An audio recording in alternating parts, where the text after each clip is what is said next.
से बोलो हंसा वाली मैया की।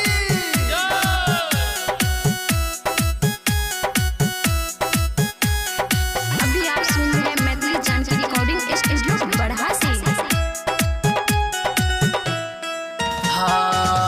बुरा सा देखे आइया तू भसान गली से डीजे लगा जे बउके जान मारी के मुश्किल तू जई है परान गली से डीजे लगा जे बउके जान बुरा सा देखे आइया तू भसान गली से डीजे लगा जे बउके जान मारी के मुश्किल तू जई है परान गली से डीजे लगा जे बउके जान बुरा सा देखे आइया तू भसान गली से डीजे लगा जे बउके जान।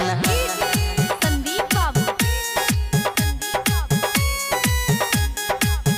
प्रेम से बोलो हंसा वाली मैया की।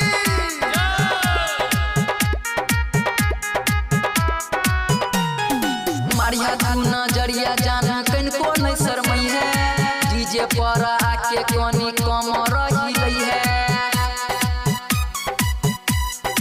हे गे बाबा मारिया तू नजरिया जाना कन को नहीं शर्मई है डीजे पर आके कोनी कम रही लई है सरस्वती मैया के महिमा महान गली से डीजे लगा जे बउके जान दूरा से देखे आइया तू भसान गली से डीजे लगा जे बउके जान दूरा से देखे आइया तू भसान गली से डीजे लगा जे बउके जान। संदीप बाबू